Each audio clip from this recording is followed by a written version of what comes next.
Hello there. Palestinian refugees are under fire as the Lebanese army increases its shelling of the Nahr al-Bared camp north of Tripoli.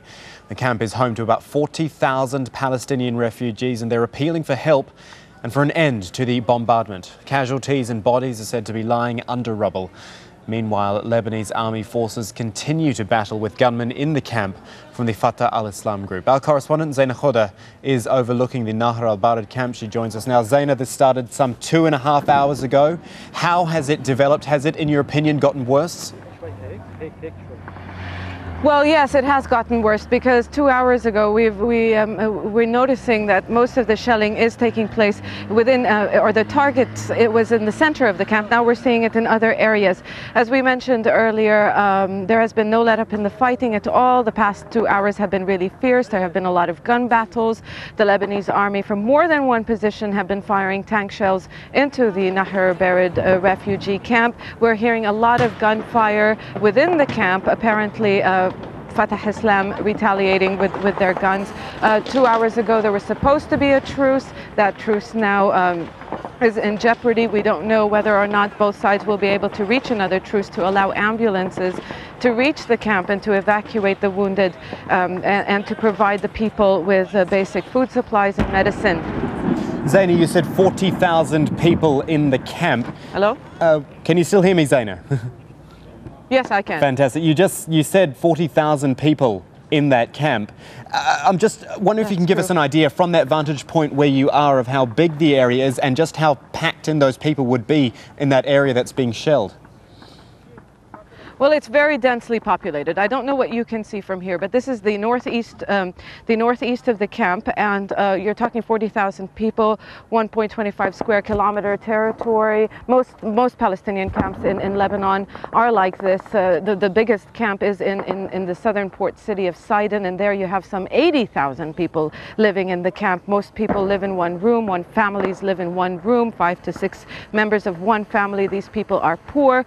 Most of them are not allowed to work in Lebanon. They're banned from working in many professions in the country. So there's a lot of poverty. We've been talking to Palestinians who are virtually under siege in the camp, and they have been complaining about the lack of supplies, saying that the situation, a humanitarian crisis, really is unfolding.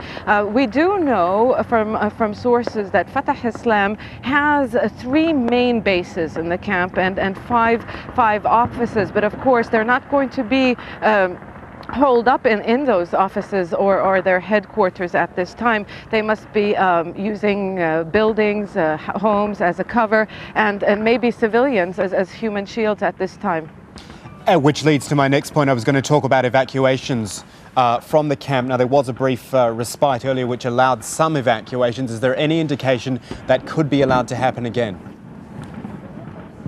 At this point, Kamal, it's highly unlikely. It's really fierce fighting. We've been here over the past 2 days, ever since the gun battles began on Sunday, and really this is really fierce gun battles, heavy shelling.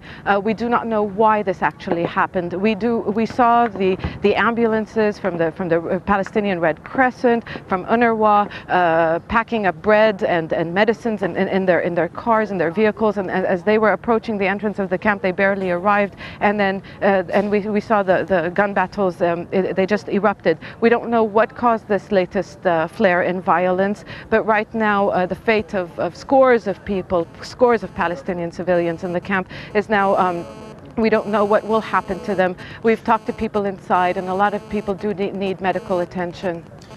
That is Zaina Khoda overlooking the chaotic scenes at Nahr al-Bared refugee camp in Tripoli. Zaina, thanks for that. A little earlier we spoke with the head of the Palestine Medical Center at Nahr al-Bared camp. Fatah al-Adib called on the international community to intervene in the fighting as he described bodies trapped under rubble and scores of injured filling his medical center. Currently outside the camp, we are not sure or aware of. We are hearing heavy bombardment, heavy shells, continuous shells, and random bombarding. We are inside the medical center. We are not aware of the incidents taking place outside. However, we are just performing our duties here, receiving injuries, which are flooding into the medical center. They are mostly civilians, but we have reports that many housings inside the camps have been totally destroyed. What sorts of injuries are you receiving? Yeah, many high number of injuries and fatalities. Till the moment, more than 35 cases between death and injuries, mostly from the civilians, and their ages are ranging between 4 and 14 years of age. So the group at the centre of the conflict with the Lebanese army, Fatah al-Islam, is threatening to expand the battlefront into Tripoli itself. That threat underlines the danger of this conflict spreading as Lebanon remains in a very precarious political position. Our correspondent Mike Hanna is monitoring the situation in Beirut. He joins us now. Mike, any government army or army response to what's happening? Well, at the moment, the government is in a cabinet session and has been so for over 2 hours now, deciding to try and find ways in which to end this crisis.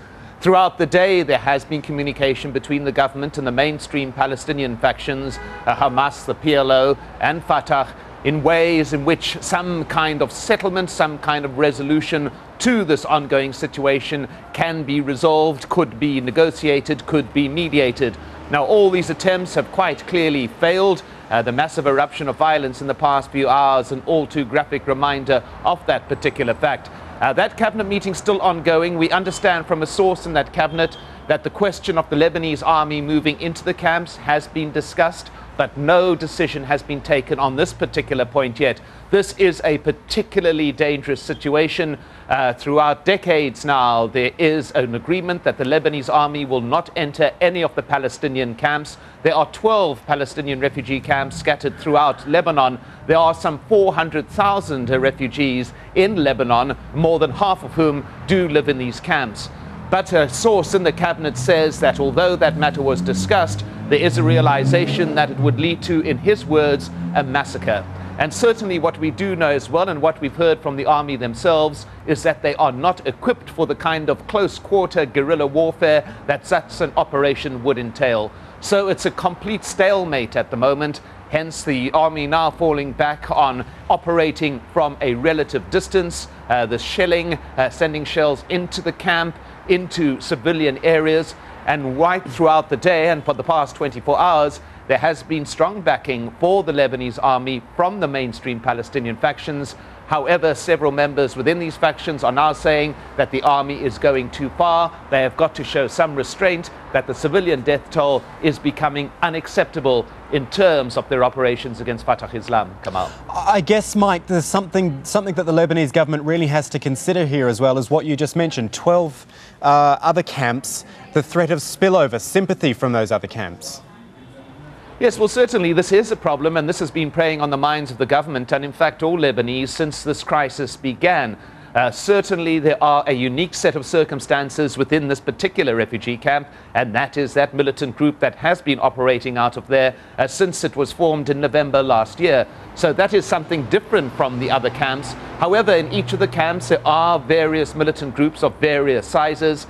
And once again, there is the fear that if that line is crossed, if the Lebanese army pushes too far, if the civilian casualties continue to mount, then certainly there may be some reaction within the wider framework, within the other camps as well, which is once again would be an escalation of this crisis, which is already immense. But one has got to mention as well, Kamal, the political backdrop that this is taking place against. Lebanon has been in a political crisis now for 6 months. Now, this crisis is reaching a peak this week because before the UN Security Council is a resolution that creates an international court to try those found guilty of killing the former Lebanese leader, Rafik Hariri, in 2005. Now, this was a situation when the government accepted it, the opposition split. There has been no effective government or no parliament for the past 6 months. So certainly what is happening now in the refugee camp is underlying a political crisis that Lebanon has been facing and continues to face. Mike Hanna in Beirut, thank you. And if you do hear anything more from that cabinet meeting, do let us know. And we'll, of course, be maintaining a watch on events in Lebanon throughout the day. Well, meanwhile, the heightened conflict in the Gaza Strip has left at least 4 people dead as Israel has continued